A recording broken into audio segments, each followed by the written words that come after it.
It's a good time though. We had a great grand opening. Crib, a glass and cap onto deck board. Just want to make sure that we're all on the same page. Right now. You can put them back in. We can't. So do y'all have a shop plan for them for the lot of demo? All the guys have a shop plan. Now the two teams, since they're splitting up, they're going to cut it in half. And that's going to... So we turn.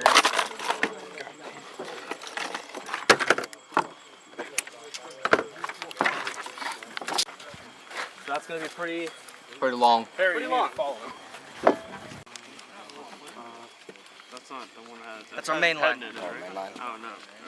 All right, so...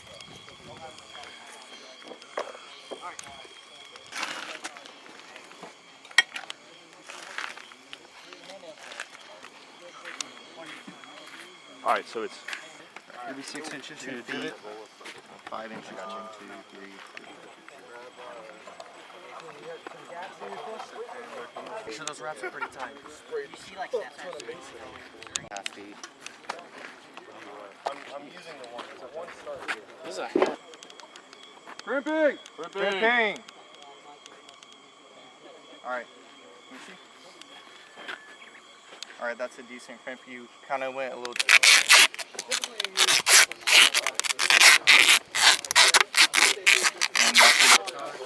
K-factor and standoffs. Where's the K-factor is not necessary for non-electric with the times it's non-electric. Too many expedients.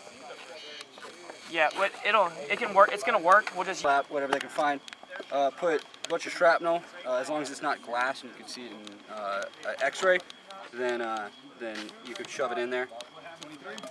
Duct tape that closed, prime it in, and then you have it ready on typically electrical or shock tube. So 3, 2, 1. Let's go. 5, 4, 3.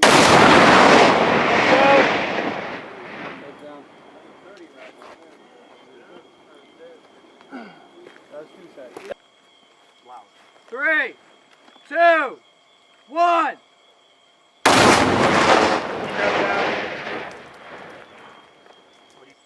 3, 2, 1. Hands down. I think I did. What are you doing?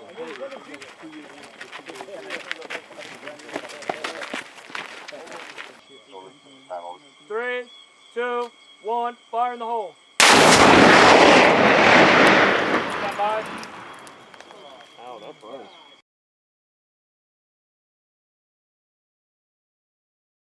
So the importance of using actual live demolition on this range is actually get the O3s, the grunt community out here with us and show us how we can actually integrate with them, show us our capabilities, our limitations while using actual live explosives on a range as such.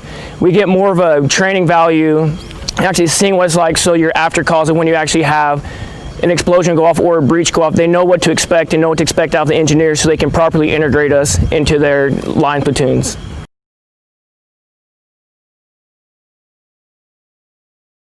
I think the most important part of this training is that the O3s, but also my engineers, get a good opportunity and a good repetition of training someone outside the engineer community, and also for the O3s to get a broadening of their horizons of something outside of their community and to really understand how they can integrate attachments for future operations.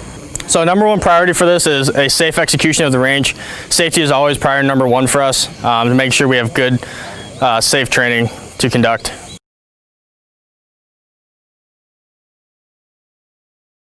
So the importance of us working with combat engineers with 3-7 is to get our bilateral training in, so that way we understand their job and we have a little more understanding of how to employ demolition if we need it at the squad level, even down to the team level.